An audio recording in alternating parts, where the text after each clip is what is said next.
We're inviting Jack Wheeler and Rebel Holiday to share some wonderful things about them. I'm not going to give a bio on you, Jack and Rebel, because I want you to take the time to talk about Dirk and Sandy. But please intersperse some things that people might want to hear about your lives after you met Dirk and Sandy. I first met Dirk when he was a grad student at UCLA in 1966. He was introduced to me by a friend of mine who was also in physics at UCLA. And I had just graduated myself from UCLA. His name was Dennis Turner. And because they were both in physics, they got to know each other. And Dennis says, "You've got to meet this guy. I mean, there's nobody like him, maybe in the world." I just like and he just couldn't really adequately describe Dirk. And I remember when I first saw Dirk on the campus, and he had a crew cut. He had a crew cut, he was straight arrow, normal clothes. You know, he didn't look like an ordinary normal guy, except there was something about him that, whoa, what's going on here?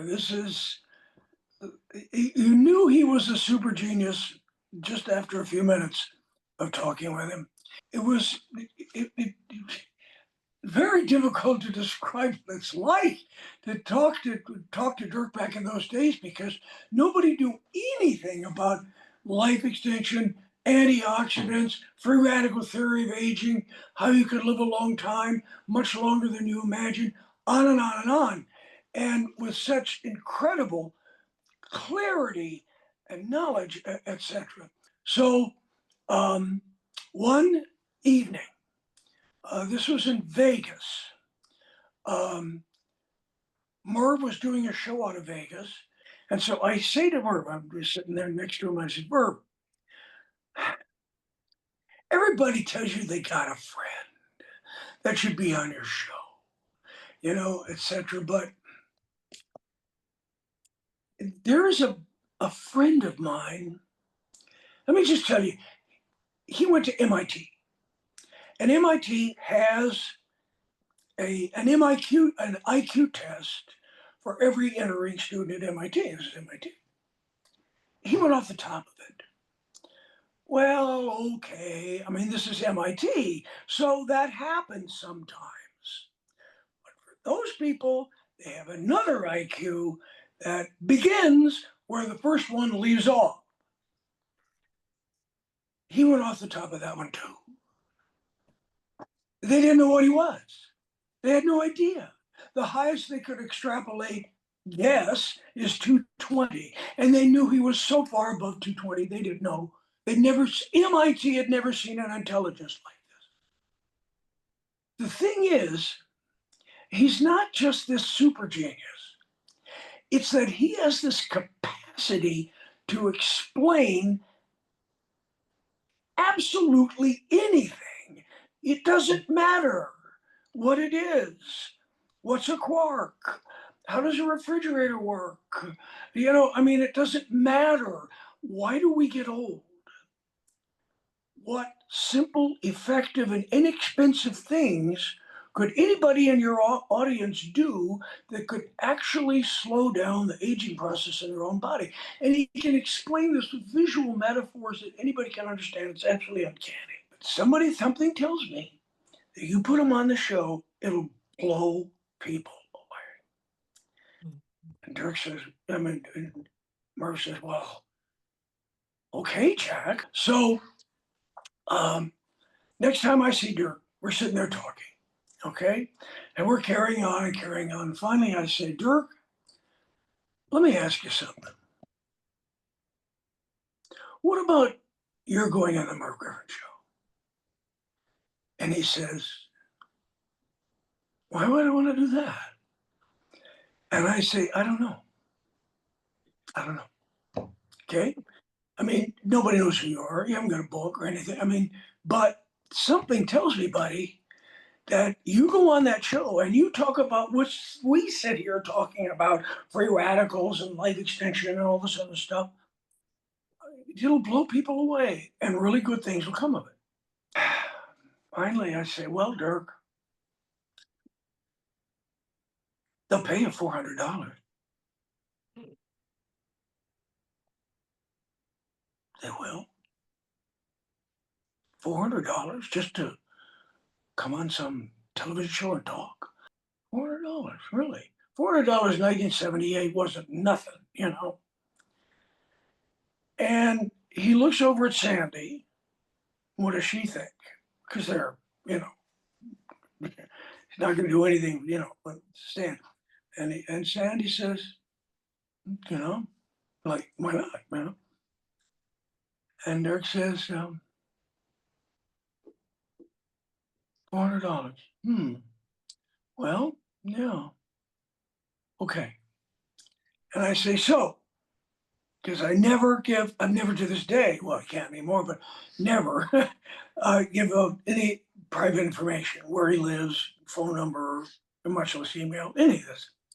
I say, so, Dirk, do I have your permission to give Peter Barsicchini, who is Merv Griffith booking guy, your phone number and call you up and talk to you about an interview to go on the show? And he says, yes. That yes changed the world. That's what changed the world. That's why we have a life extension movement and the whole billion-dollar industry, etc.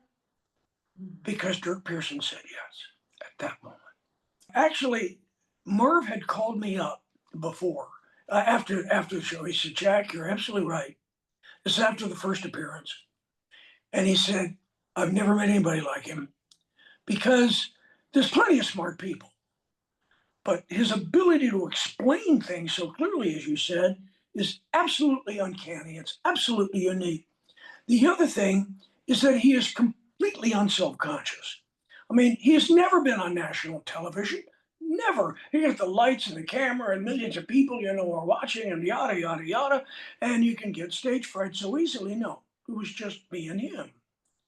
And he was just completely oblivious to all of that. And he was just completely natural. It's amazing.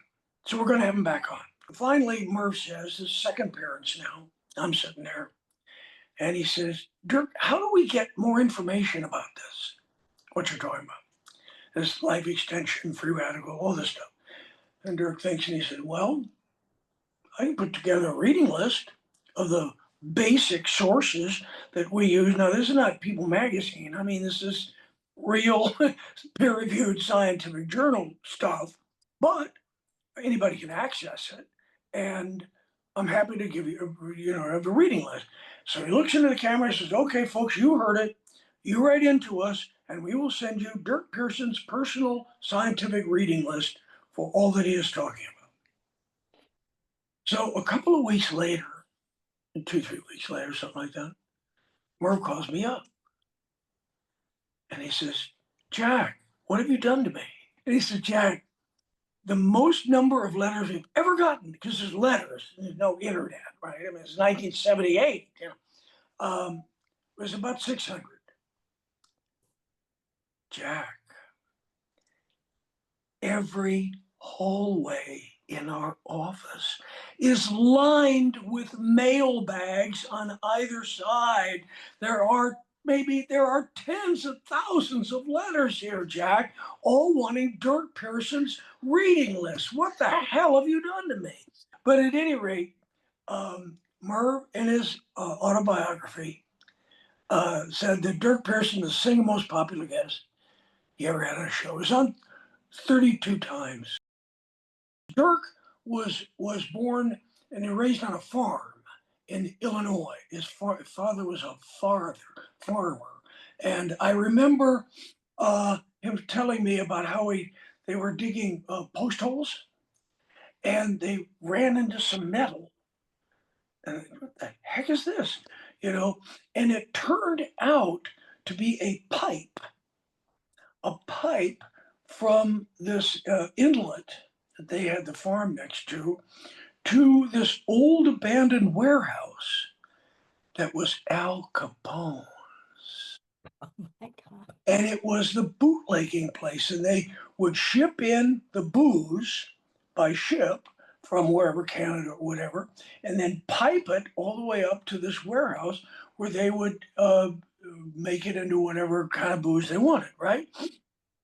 And he would tell me stories like that. His father would take him to a place, and they'd learn about um, how building works. Make the engineer of a building.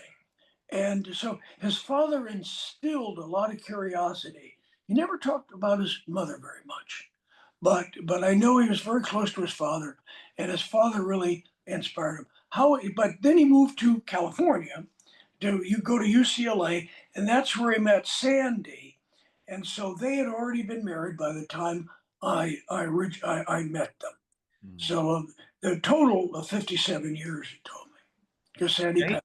he told us that when he was looking for a spouse or a partner, and Sandy kept her name after I don't know if they ever got married, but they were known as a husband and wife, whatever. He Uh, said, he was looking for the smartest woman on the campus of UCLA. She was the president of the smartest women's club on UCLA, and that's how he found her. "Oh yeah, that's true." Sandy must have had maybe 180. He said he guessed her right too was about 180 or She 180. was, she was, So tell us some stories about she Sandy. was, she was extraordinary. They both, of course, were extraordinary. But Sandy could keep up with him. I mean, watching them talk, it would be like two tennis pros, hitting balls or something. She was just fast, fast, fast. And I think both of their authenticity was so refreshing because there's so many people who aren't and that are trying to be something else. And Dirk always played Dirk Pearson. Sandy always played Sandy Shaw, and it was really magical. For Well, many years, we'd have our Friday call. I'd call it our midnight call, and uh, we talk for an hour, sometimes 2 hours, every Friday for years. And to this day, still, when it gets to be Friday, I miss that call.